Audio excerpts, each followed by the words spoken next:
వాళ్ళు చదువుకున్న డిగ్రీలు నిష్ఫలమా? ఏది క్రిమినల్ వేస్టు? 89 కేసులు, అత్యధిక క్రిమినల్ కేసులున్న వ్యక్తిని ముఖ్యమంత్రి చేయడమే క్రిమినల్ వేస్ట్. అత్యధిక క్రిమినల్ కేసులున్న వ్యక్తిని ముఖ్యమంత్రి చేయడం కాంగ్రెస్ పార్టీ తీసుకున్న నిర్ణయం. That is criminal waste. అసలు క్రిమినల్ వేస్ట్ అంటే ఏంటి? రాహుల్ రేవంత్ కలిసి పంచిన గ్యారంటీ కార్డులు క్రిమినల్ వేస్ట్. రాహుల్ గాంధీ రేవంత్ రెడ్డి కలిసి ప్రకటించిన 13 డిక్లరేషన్లు, దట్ ఈస్ క్రిమినల్ వేస్ట్. కరువు టైంలో 100 టీఎంసీల నీళ్ళని కిందికి వదిలేయడం, దట్ ఈస్ క్రిమినల్ వేస్ట్. ప్రగతి భవన్ ఉండంగా రెండో Jubilee hills palace, body palace ఏదో కట్టాడు కదా 200 కోట్ల రూపాయలతో, దట్ ఈస్ క్రిమినల్ వేస్ట్. రాష్ట్రంలో గ్యారంటీలకు పైసలు లేవు, అమలు చేయడానికి డబ్బులు లేవు అంటూ బుకాయిస్తూ మరొక వైపు 200 కోట్లు ఖర్చు పెట్టి అందాల పోటీలు పెట్టడం, దట్ ఈస్ క్రిమినల్ వేస్ట్. అట్లాగే మెస్సీతో ఫుట్బాల్ మ్యాచ్ అని చెప్పి 100 కోట్లు తగలబెట్టడం, దట్ ఈస్ క్రిమినల్ వేస్ట్. కేవలం ఇవాళ బీఆర్ఎస్ నేతలను తిట్టడానికి, మా నాయకుడు కేసీఆర్ గారిని తిట్టడానికి మాత్రమే ప్రజల డబ్బుతో బహిరంగ సభలు పెట్టడం క్రిమినల్ వేస్ట్. అసలు రాష్ట్రానికి రేవంత్ రెడ్డి అనే ఒక సన్నాసిని ముఖ్యమంత్రి చేయడమే పెద్ద క్రిమినల్ వేస్ట్. ఇది వాస్తవం. ఇవన్నీ పక్కకు పెట్టి వాళ్ళ రాహుల్ గాంధీ గారు ఏదేదో మాట్లాడుతున్నాడు. నేను అడుగుతా ఉన్న, ఇంజనీర్లను ఇన్సల్ట్ చేసే అధికారం నీకు ఎక్కడిది? నీ జీవితంలో రేవంత్ రెడ్డి నాకు తెలిసి నకలు కొట్టుకే పాస్ అయిన కేసు ఇది. ఏం చదివిండో కూడా డౌటే నాకు. చదివిండా లేదా సప్లిమెంటరీ పరీక్ష పాస్ అయ్యిందా నాకైతే డౌటే. ఎందుకంటే ఆయనకి సప్లిమెంటరీ పరీక్షలు పాస్ కావడం కూడా ఆయనకు కొత్త ఏం కాదు. అసెంబ్లీలో ఓడిపోయాడు, 3 నెలల తర్వాత వచ్చిన పార్లమెంట్లో సప్లిమెంటరీలో పొరపాటున గెలిచాడు. ఏం చదువుకున్నాడో ఎవరికి తెలియదు. ఆయన ఇవాళ మాట్లాడుతున్నాడు చదువుకున్న వాళ్ళ గురించి. ఏం మాట్లాడతాడు? ఆయనకంట తెల్ల కాగితం మీద అంట పిల్లలకి రాయడం రాదంట. నేను అడుగుతున్నా రేవంత్ రెడ్డి గారు, నువ్వు నింపగలుగుతావా నీ ఎలక్షన్ ఫారం అఫిడవిట్? ఏ ఛాలెంజ్ కంటే ఆ ఛాలెంజ్కి నేను రెడీ. నీ ఎలక్షన్ అఫిడవిట్ నింపరా అయ్యా, నువ్వు చూస్తా, నీకేం చదవచ్చో ఏమొచ్చో నేను కూడా చూస్తాను. పెద్ద మాటలు మాట్లాడుతున్నాడు. జీవితంలో ఒక పోటీ పరీక్ష రాసినావా? ఒక్క పోటీ పరీక్ష ఏదన్నా కాంపిటేటివ్ ఎగ్జామ్ పొరపాటున ఎప్పుడన్నా జీవితంలో ఒక ఇంటర్వ్యూకి అటెండ్ అయినావా? ఏం తెలుసు నీకు పిల్లల గురించి? మేము కష్టపడి చదువుకున్నా. నేను కూడా జీమాట్ రాసిన, జిఆర్ఈ రాసిన, జవహర్లాల్ నెహ్రూ యూనివర్సిటీ ఎంట్రన్స్ రాసిన, ఆల్ ఇండియా ఎంట్రన్స్లో సీటు సంపాదించి పూనాలో పోయి చదువుకున్నా, అమెరికాలో పోయి చదువుకున్నా. ఎంతసేపు ఏడుపులు తప్ప వేరే వాళ్ళ మీద. ఒక్క ఇంటర్వ్యూ అటెండ్ అయిన ముఖమా నీది? ఒక పోటీ పరీక్ష రాసిన ముఖమా? పోనీ ఒక అప్లికేషన్ రాసే తెలివి ఉందా? నకలు కొట్టి పాస్ అయినవి గోడల మీద సున్నలు వేసుకుని బతికినోడివి. నీకే ఇంత ఉంటే మరి పిల్లలకి ఎంత ఉండాలా?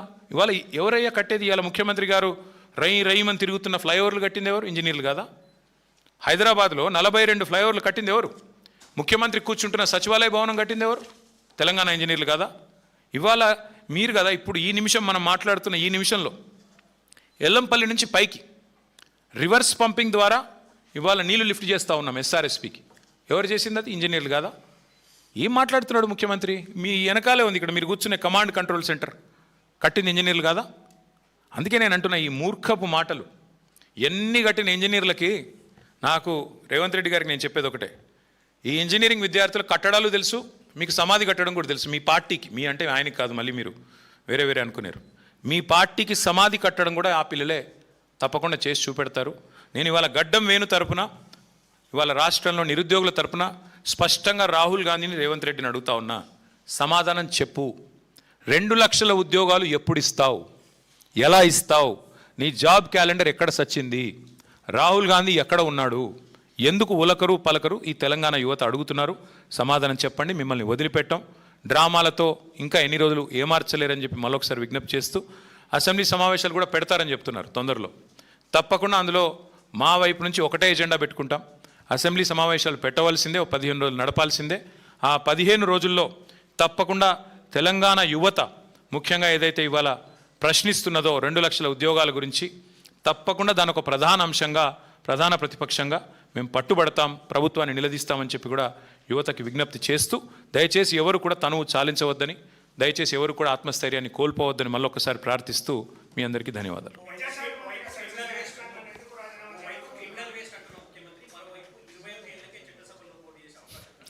అంటే రేవంత్ రెడ్డి స్టైల్ ఏంటంటే బ్రదర్, ఆయన చేతుల్లో ఉన్నది ఏది చేయడు, చేతుల్లో లేని వాటికి మాత్రం పోదులు కొడతాడు. మంచి సామెత ఒకటి ఉంటుంది ఇక్కడ, మీకు తెలుగు వచ్చిన వాళ్ళకి బాగా తెలుస్తుంది. గాలికి పోయే పేలపిండి కృష్ణార్పణం అన్నాడు టెన్కెట్కేవాడు. మన వల్ల అయ్యేది లేదు, పోయేది లేదు. 21 ఏళ్లకు చట్టసభలో అడుగు పెట్టాలని నిర్ణయం చేసేది పార్లమెంటు. శాసనసభలో తీర్మానం చేస్తే ఏమి, చేయకపోతే నేను అడిగినోడేవాడు. నువ్వు చేయాల్సింది ఏంటి రేవంత్ రెడ్డి? నువ్వేం చేయాలి? 10వ తరగతి పాస్ అయ్యే పిల్లలకి 10,000 రూపాయలు ఇవ్వు. నువ్వేగా చెప్తివి. 12వ తరగతి పాస్ అయ్యే పిల్లలకు 15,000 ఇవ్వు. డిగ్రీ పాస్ అయిన పిల్లలకి 1,00,000 రూపాయలు ఇవ్వు. పీజీ పాస్ అయిన పిల్లలకి చెప్తివి కదా 5 లక్షలు ఏదో, అవి ఇవ్వు. స్కూటీలు ఇవ్వు. పిల్లలకి నిరుద్యోగ భృతి ఇవ్వు 4,000. యూత్ డిక్లరేషన్లో, విద్యార్థి డిక్లరేషన్లో నువ్వేదైతే జెన్ జీ అంటున్నావో ఆ జెన్ జీకి నువ్వు ఇచ్చిన హామీలు నిలబెట్టుకు ముందు. నీ చేతిలో ఉన్నది ఇవ్వవు. ఇప్పుడు ఇట్లాగే బీసీ రిజర్వేషన్ విషయంలో కూడా ఇట్లే మోసం చేసినాడు. రిజర్వేషన్లు అని చెప్పి ఇక్కడ తీర్మానం పాస్ చేస్తాడు, ఢిల్లీకి పంపుతాడు, మోడీ ఆపాడు అంటాడు. మరి బీసీలకు 1,00,000 కోట్లు నువ్వే ఇవ్వాలి కదా, నువ్వు ఇచ్చిన హామీనే కదా, అదెందుకు ఇవ్వవు? పోనీ బీసీలకు 42% వాటా ఇస్తాను ప్రభుత్వ కాంట్రాక్టులలో, అవెందుకు ఇవ్వవు? నువ్వు ముందు నీ చేతుల్లో ఉన్నవి, నీ చెప్పు చేతుల్లో ఉన్నవి, నీ ప్రభుత్వ ఆధీనంలో ఉన్నవి వాటిని నెరవేర్చు. పిల్లలకు కూడా నేను అనేది, ముఖ్యమంత్రి గారు నీ తీర్మానం నాలుక గీకేసి పారేసుకోవడం కూడా పనికిరాదు. నీకు తెలుసు, నాకు తెలుసు. అది నువ్వు ఇవ్వాల్సింది, నువ్వు చేయాల్సిన పని ఏంటి? పిల్లలకి నువ్వు ఇచ్చిన వాగ్దానాలు 2 లక్షల ఉద్యోగాలు ఇవ్వు. పిల్లలకి నువ్వు చెప్పిన విద్యా భరోసా కార్డు ఇవ్వు. గురుకుల పాఠశాలల్లో 150 మంది పిల్లలు చచ్చిపోయారు ఇప్పటికీ, వాటిని పట్టించుకో. విద్యా హక్కు చట్టాన్ని తుంగలో దొట్టే విధంగా మాట్లాడుతున్నావు. 27,000 ఉన్న స్కూళ్ళని 4,000కు పరిమితం చేస్తా అని మాట్లాడుతున్నావు. విద్యా హక్కు చట్టం తెచ్చింది శ్రీమతి సోనియా గాంధీ గారి ప్రభుత్వం, యూపీఏ చైర్పర్సన్గా. అది తెలుసుకో, కనీసం చట్టాలన్న అవగాహన చేసుకో. అది చేయకుండా టైంపాస్ కార్యక్రమం చేస్తాను, 21 ఏళ్ళకే నేను పంపుతాను చట్టసభల కంటే నాలిక గీకేసి పారేసుకోవడానికి కూడా ముఖ్యమంత్రి చేసే తీర్మానం పనికిరాదు.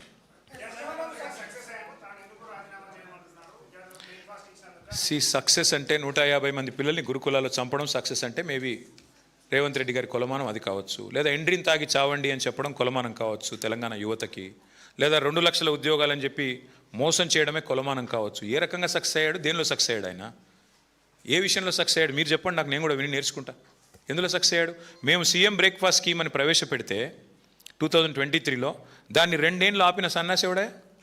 మా ప్రభుత్వం స్టార్ట్ చేసిన పథకాన్ని 2 ఏళ్ళు ఆపి మళ్ళీ తిరిగి ప్రారంభించినట్టు యాక్టింగ్ చేసి ఇవాళ అదేదో ఆయన చేసినట్టుగా పోజులు కొడితే ప్రజలు అంత ఈజీగా మర్చిపోతారు అనుకున్నారా? అది కేసీఆర్ ప్రభుత్వం ప్రవేశపెట్టిన పథకం. 2 ఏళ్ళు ఆపిన దుర్మార్గుడు రేవంత్ రెడ్డి. ఎస్ దీపిక, एक मिनट.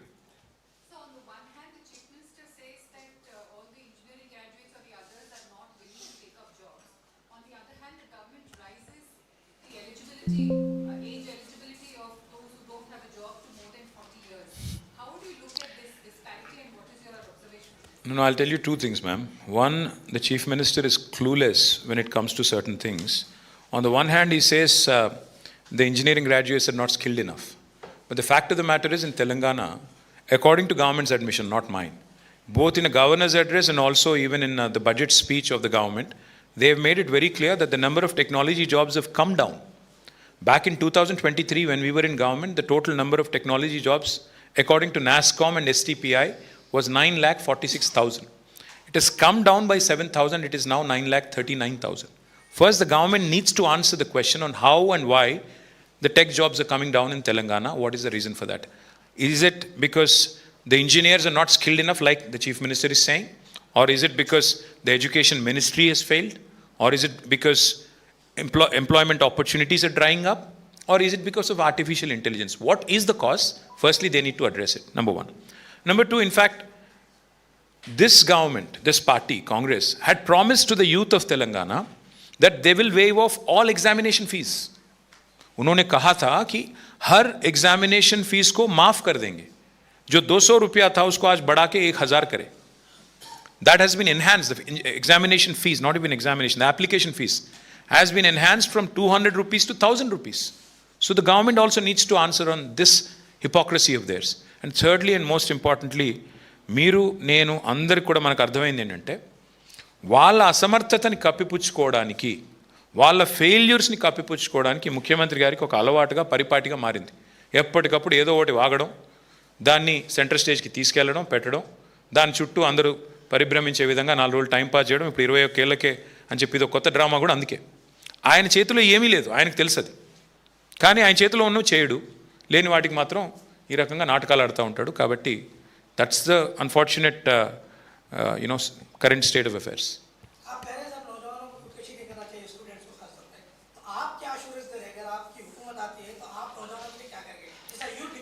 अगर नहीं, जब वापस आएंगे हम लोग 2028 में, मैं बस इतना ही कहूँगा कि पिछले 5 साल जो है 10 साल 9.5 साल, अगर मैं करेक्टली बोलूं तो 2014 से लेकर 23 तक कोविड रहने के बावजूद हमने कुल मिला के 2,32,000 से ज़्यादा नोटिफिकेशन हमने दी और उसमें से 1,60,000 एम्प्लॉयमेंट पूरा मुकम्मल हमने किया वादा। और बाकी जो कोर्ट केसेस की वजह से 70,000 कुछ पेंडिंग थे, उसके कागज़ इन्हों दे के, अब के चीफ मिनिस्टर दे के आज कुछ भी बोल रहे हैं उन्होंने। और साथ ही साथ हमारे प्रवीण भाई याद दिला रहे हैं मेरे को, प्राइवेट सेक्टर में 24 लाख से ज़्यादा, आईटी और बाकी सेक्टर्स में 24 लाख से ज़्यादा एम्प्लॉयमेंट क्रिएट करने वाली गवर्नमेंट हमारी है तेलंगाना में, केसीआर गवर्नमेंट। आज मैं देखते रहता हूँ, कभी का एक बार हंस भी लेता हूँ। हाल ही में चीफ मिनिस्टर गए थे महबूब नगर, वहाँ जाके इनॉग्रेट करके बड़ा बड़ा भाषण दे रहे हैं। क्या इनॉग्रेट करें आप? अमर राजा बैटरीज कौन लाए? केसीआर गवर्नमेंट।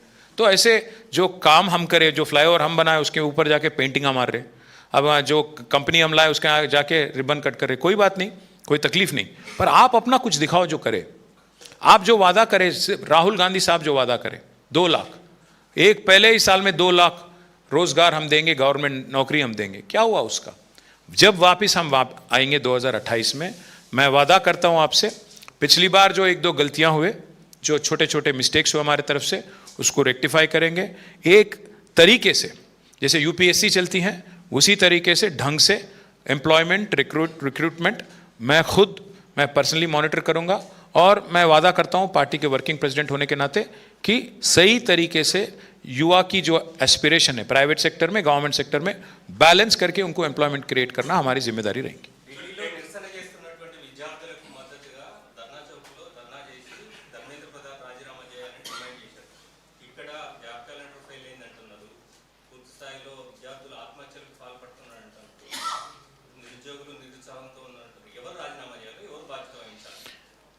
మొత్తం రాహుల్ గాంధీ గారే చేయాలంటే, ఎందుకంటే ఆయనే వచ్చి చెప్పింది 2 లక్షల ఉద్యోగాలు అని చెప్పిందే Rahul Gandhi.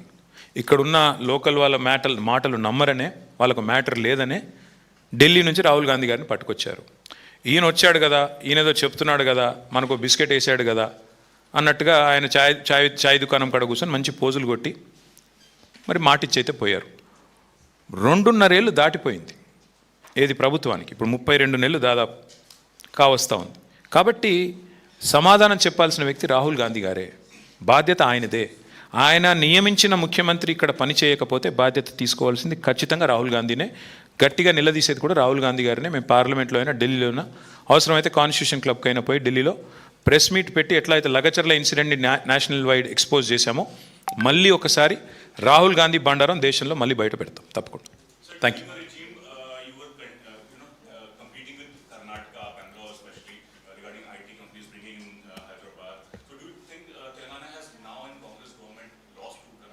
Well, we certainly have lost the momentum, brother, because this is not my, criticism or my accusation. In fact, it's government's own confession. अगर आप देखेंगे 2023 में जब हम लोग सत्ता से हट गए यहाँ पे, उस दिन हैदराबाद में आईटी एम्प्लॉयमेंट अगर आप नंबर्स देखेंगे तो 9,46,000 जॉब्स आईटी सेक्टर में थे। ये नास्कॉम और एसटीपीआई का रिपोर्ट था। हाल ही में जो बजट सेशन हुआ, जिसमें गवर्नर का एड्रेस भी था और बजट स्पीच भी था, दोनों में गवर्नमेंट ने कन्फेशन दिया कि आईटी जॉब 7,000 घट गए, कम हुए। नुकसान किसका हो रहा है? तेलंगाना का युवा का, देश का युवा का। तो किस वजह से हुआ? एक नाकाम सरकार है यहाँ पे, जिससे कुछ नहीं होता। राहुल गांधी गवर्नमेंट एम्प्लॉयमेंट की बात करे ना, वो बात मुकम्मल हुआ, नो वो बात को निभाए, और यहाँ पे प्राइवेट सेक्टर में भी नंबर घट रहे हैं। क्यों घट रहे हैं? आज चीफ मिनिस्टर के घर के ठीक पीछे, मैं नहीं कह रहा हूँ, एक मिनिस्टर साहिबा है, उनकी लड़की है, श्रीमती कोंडा सुरेखा जी की लड़की है, वो खुद बयान देती है खुलेआम कि चीफ मिनिस्टर के घर के ठीक पीछे एक इंडस्ट्रियलिस्ट के सर पे बंदूक लगा के एक्सटॉर्शन किया जाता है। कैसे रहेगा इंडस्ट्री ऐसे माहौल में? जब कोई चीफ मिनिस्टर का बहुत करीबी आदमी जाके अगर कानपट्टी पे बंदूक लगाएगा तो कैसे फिर इंडस्ट्री आएगा यहाँ पे? तो यही हो रहा है इस तेलंगाना में, एक माफिया राज चल रही है, और जो बच्चों के साथ वादा किया गया वो नहीं निभाते हैं। इसलिए बच्चे सुइसाइड नोट लिख के, कल वेणु करके बच्चा है खम्मम में, सुइसाइड नोट लिख के राहुल गांधी तक ये चिट्ठी पहुंचे, ये उसका रिक्वेस्ट था, और वो लिख के कल उसने सुइसाइड करने की कोशिश की।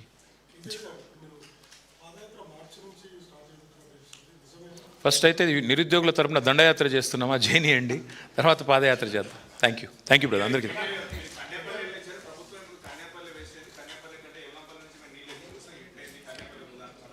భయ నేను మీకు ఒకటే మళ్ళీ చెప్పేది, మళ్ళీ మీకు రిక్వెస్ట్ చేసేది, జూలై మాసం మొత్తం వర్షాలు పడేదాకా కింద గోదావరిలో నీళ్లు కన్నెపల్లి దగ్గర పోతున్నా దాన్ని ఎత్తకుండా రాష్ట్ర రైతాంగాన్ని ఎండబెట్టిన criminal and waste government Revanth Reddy government.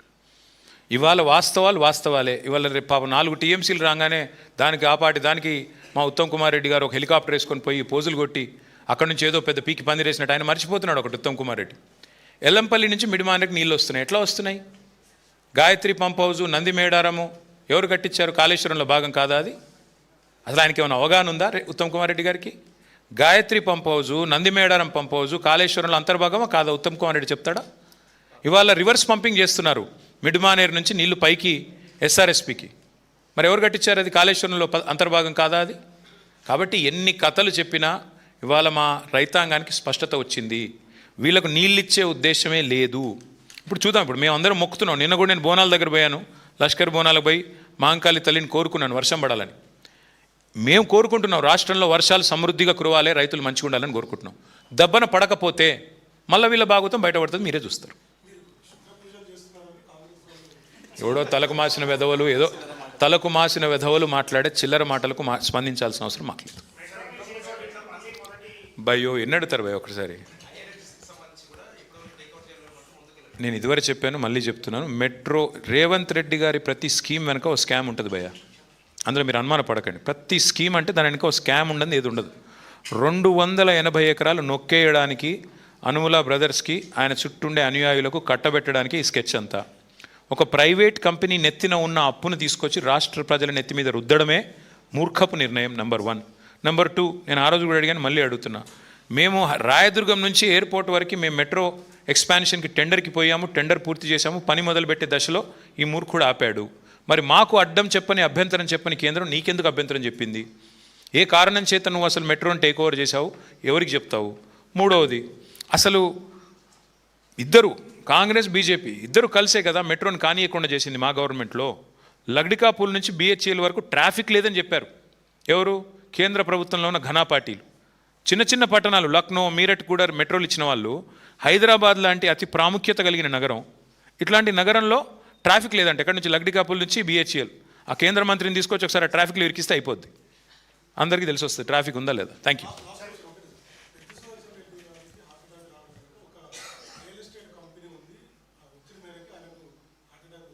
ఎవరన్నారు? నాకు ఐడియా లేదు. కాకపోతే ఒకటి మాత్రం వాస్తవం, మా నాయకులందరినీ వేధిస్తున్నారు. ఇది మాత్రం వాస్తవం. ఆర్ఎస్ ప్రవీణ్ గారు మాట్లాడారు, నేను చూశాను. మా నాయకులు ఒక్కరిని కాదు, ఈ రాష్ట్రంలో ఉన్న మా పార్టీ నాయకత్వం గ్రామీణ స్థాయి నుంచి రాష్ట్ర స్థాయి దాకా అందరం కూడా ఇలా టార్చర్కి బాధితులమే. కొంతమంది కాకపోతే ఆరోగ్య సమస్యలు వారు ఉన్న పరిస్థితుల్లో వారికి నిజంగానే అది కొద్దిగా ఎగ్జాజరేట్ కావచ్చు, ఒత్తిడికి లోన్ కావచ్చు, జరిగి ఉండవచ్చు. ఎందుకంటే ఒకటి మాత్రం వాస్తవం, సుదర్శన్ రెడ్డి గారు నా దగ్గర కూడా వచ్చారు. ఇట్లా కేసులు పెట్టి మా వాళ్ళు నర్సంపేటలో ఉండే కొంతమంది వ్యాపారులను వేధిస్తున్నారు, వేధించి నా పేరు చెప్పమని చెప్పి పోలీసులు ఒత్తిడి పెడుతున్నారు, నాకు కూడా వచ్చి చెప్పుకున్నారు. నేను కూడా ఒకరిద్దరు చెప్పాను, లాయర్లకు చెప్పి చూడండి కేసు ఏదైనా ఉంటే మనం న్యాయస్థానాల ద్వారా మనం రిలీఫ్ తీసుకుందామని చెప్పాను. సుదర్శన్ రెడ్డి గారు ఒత్తిడిలో ఉన్న మాట వాస్తవం, ప్రభుత్వం ఒత్తిడి చేసిన మాట వాస్తవం. కొంతమంది ప్రభుత్వంలో ఉన్న వెధవలు ఆయన చేస్తున్న దాడిని, విమర్శలను తట్టుకోలేక ఇదే సీట్లో కూర్చుని సుదర్శన్ రెడ్డి గారు ఇదే భవన్ నుంచి సివిల్ సప్లై స్కామ్ని బయటపెట్టాడు. ఇదే సీట్లో కూర్చుని విద్యాశాఖలో జరిగిన బంకర్ బెడ్స్ కుంభకోణాన్ని బయటపెట్టాడు. బయటపెట్టడంతో ఆగలేదు మా సుదర్శన్ రెడ్డి, అవన్నీ తీసుకెళ్ళి ఆ మొత్తం కాగితాలు, ఆధారాలు తీసుకెళ్ళి ఈడీ ఆఫీస్ పోయాడు, అక్కడ ఇచ్చాడు. తర్వాత సుప్రీంకోర్టుకు పోయాడు. బాధాకరం ఎక్కడ అంటే శ్రీనివాస్, సుదర్శన్ రెడ్డి గారు చనిపోయిన మర్నాడు సుప్రీంకోర్టు నుంచి మాకు కొంత రిలీఫ్ వచ్చింది, ఒక గైడెన్స్ కూడా వచ్చింది, వీరిని నోటీస్ వచ్చింది. అంటే ఇది వాస్తవం. ఈ రాష్ట్రంలో మా నాయకులు ఎవరిని కూడా వేధించకుండా, ఇక వారిని ఇరిటేట్ చేయకుండా, టార్చర్ చేయకుండా ఈ ప్రభుత్వం లేదు.